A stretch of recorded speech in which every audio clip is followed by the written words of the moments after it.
Let us now create our spawner and our collector. And they are going to be two empty game objects that we are going to place as children of our main camera. So we can select our main camera, right click and create empty. And this is going to be our obstacle spawner. And we are going to place it at 10 position for the X and minus 3.9 for the Y. And I'm simply going to tag it here with this obstacle spawner tag. And I'm also going to right click the camera, create empty, and this is going to be our collector. So collector, let me just type it right, collector like this. His position is going to be minus 11 for our X and let's say minus 2 for our Y. And we are going to apply a box collider on him. And I'm going to set the size of our box collider at 0.1 for the X, and he can be even 20 for our Y. And we are going to set him to be a trigger. And in our tags, go and click on the tag and then add tag. And here we are going to create a collector tag, which we are going to use to tag our collector. And now in our obstacle spawner here, or in our obstacle scripts, we are going to create obstacle spawner script, attach it on the obstacle spawner, and simply double click it now so MonoDevelop will open it. And here I'm simply going to tag the script here, so the end of the script, and give a little bit of space so that we can see what we are typing. And we don't need these other scripts here at the moment. And as I said, now we are ready to program our obstacle spawner.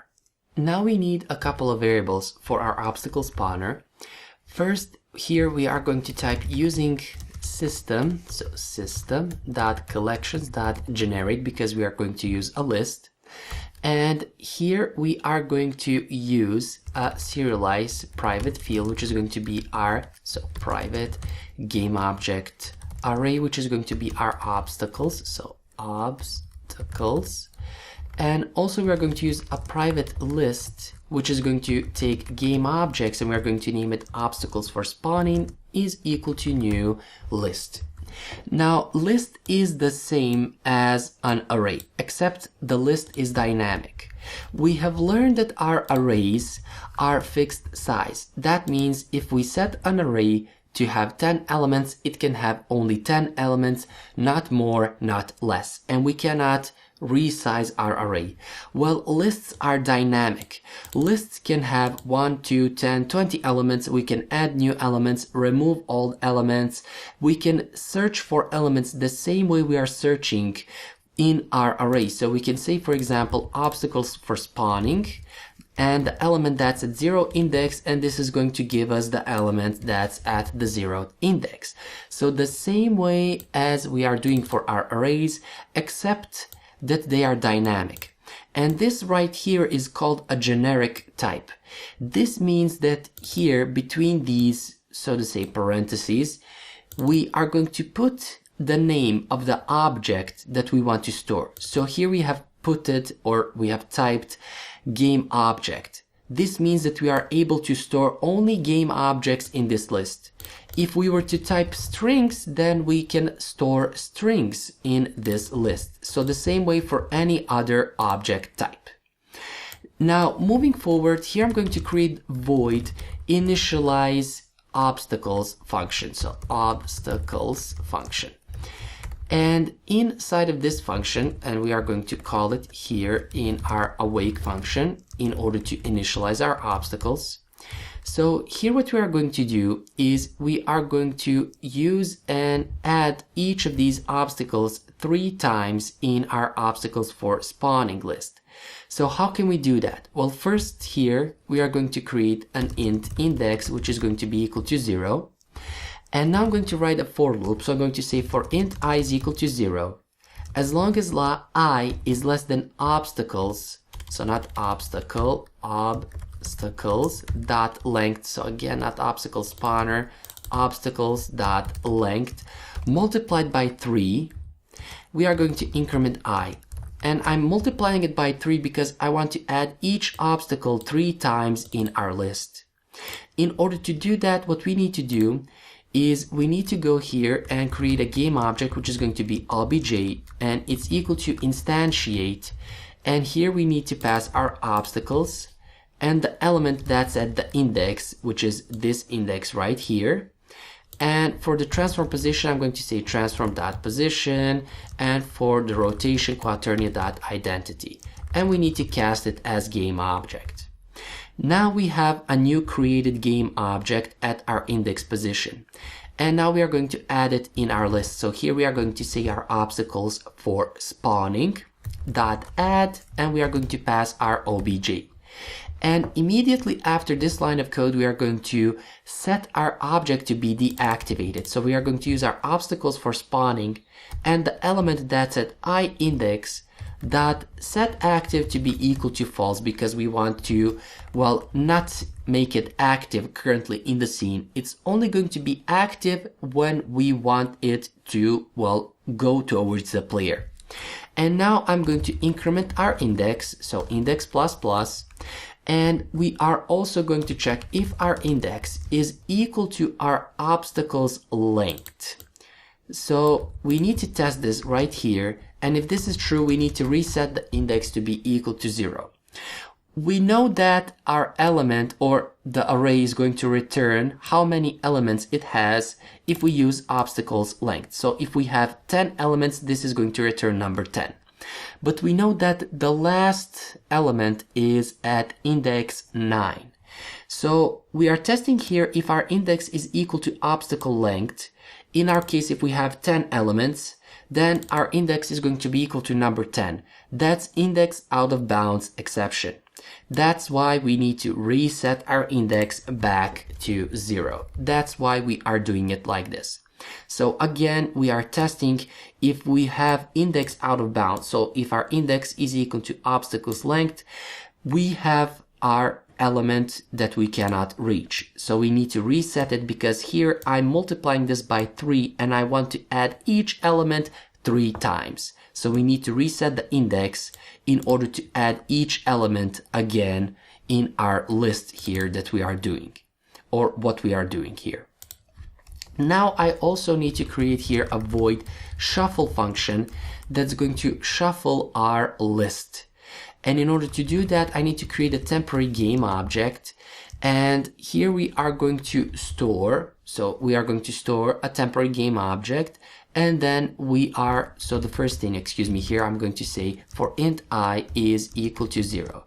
As long as I is less than our obstacles for spawning dot count, I'm going to increment I.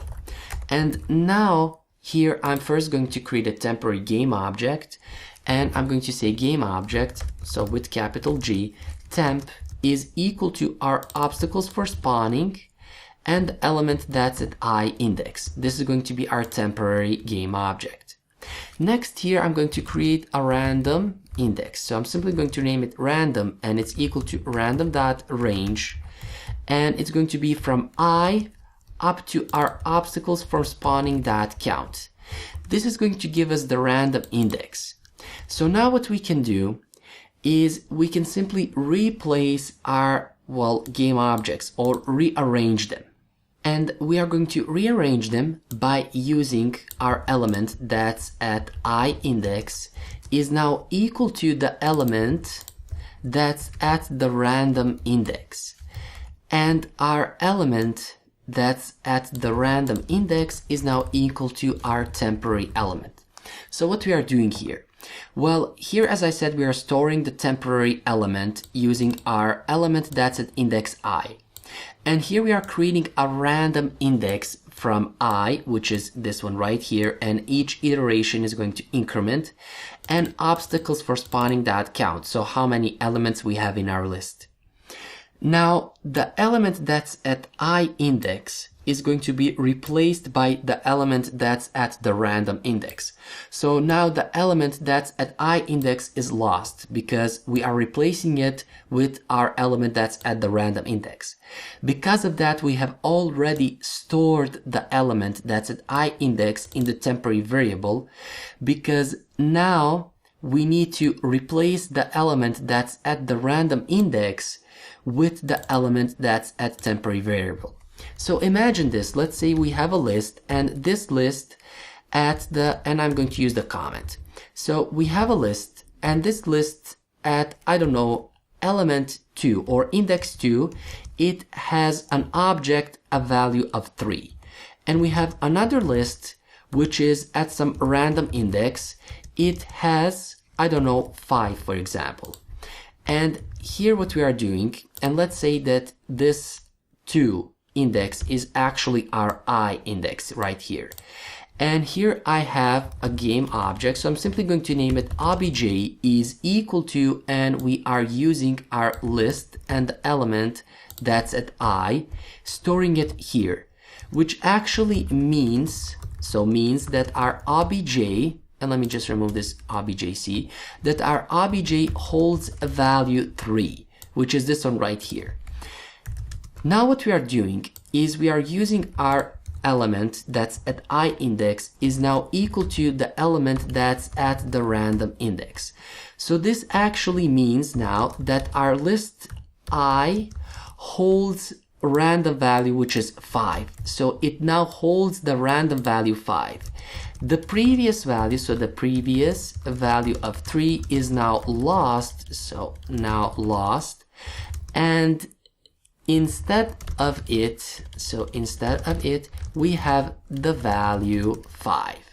But we have already stored the value 3 in our obj, and now we are simply going to say our list and the element that's at the random index is now equal to our obj, meaning the previous value of random index is lost, and now we have a value of obj, which is 3.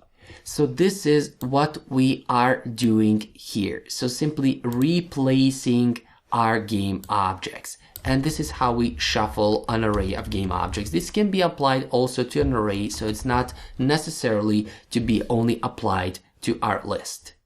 Now we are going to create a coroutine, so I enumerator, which I'm going to name spawn random obstacle.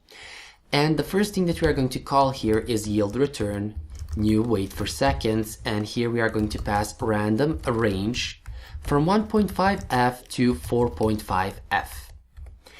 And now we are going to create a random index. So we are going to say int index is equal to random.range from 0 up to our obstacles for spawning dot count. So obstacles for spawning dot clear instead count.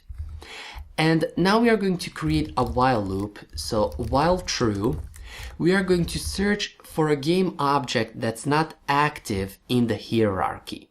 So we are going to say if our game object, so our obstacles for spawning, and the game object that's at the index active in hierarchy. So practically we are using an exclamation mark here, and we are asking if the element that's at the index right here, if it's not active, then I'm going to take that same element and I'm going to say set active is true, and we are going to break out of the loop because we have found a game object that's not active, set it to be active, and break out of the loop. And else here, what we are going to do is we are going to simply reset the index. So we are going to say our index is equal to, again, to another random range, because if we don't find in the first iteration of our while loop, if this game object is not active, then, or excuse me, if it's active already, then we need to search for another game object that's not active. So that's why we need to reset our index. And here we also need to call this same coroutine. So we need to say start coroutine, and we need to pass our spawn random obstacles here so that we are able to spawn that random obstacle. Because again, as I said, we have here an infinite coroutine, and I'm going to copy this line of code and paste it here in our start function, because this is where we are going to start spawning our, well, obstacles. Again, going briefly through what we are doing here we have a random index, and in our while loop we are searching for the game object that's not active. If it's not active, activate it and break out of the loop. Otherwise, if it's active already, then search for another game object that's not active, because we don't want to, or we cannot activate a game object that's already active. That's why we need to search for another game object, and we need to get a new random index so that we can search again for another game object if it's active or not. Before we can test this out, we also need to add one more line of code here, and we need to say transform.position. So the position of our obstacle is equal to our transform.position, so of our obstacle spawner. Now we can go here and test it out. So now we are going to see our obstacles spawning, and we are not seeing them. They are here in the scene, but we don't see them. And let me just go back here. And what I'm going to do, instead of using transform.position, I'm simply going to say new vector3. And here I'm going to use transform.position.x, comma, and transform.position.y, and -2 for the z-axis. And I'm also going to do the same thing here. So here I'm also going to say is equal to new, so new vector3. And here I'm going to say transform.position.x, transform.position.y, and -2 for the z-axis to make them visible. And this is when we want to respawn, or when we want to activate our game objects again, we need to set their position again where our spawner is. So if we go back now, I think that we are going to be able to see our objects, because we need their z-axis to be at -2, which we see right here. And next, what we are going to do is, now we see that we have our whole game mechanic. Now we are going to, in the next video that is, we are going to program that when we touch our collector here, we are going to die. And also for our zombie here, what I need to do is we need to take our zombie and we also need to resize it a little bit. So let's say our zombie is equal to -0.6, and also, so we set it 0.5, but let's say 0.6 and 0.6 here also. So we need to set our zombie also to be smaller, and now we can delete him from the scene. Anyway, in the next video, as I said, now we have our game mechanics. So we have our player jumping and running. We have our obstacles being spawned. He can jump on them, he can jump near them, so on and so forth. But now we need to program that when they go here and our collector touches them, they need to be destroyed and recreated again. We are going to do the same thing for our player and for our obstacles in the next video.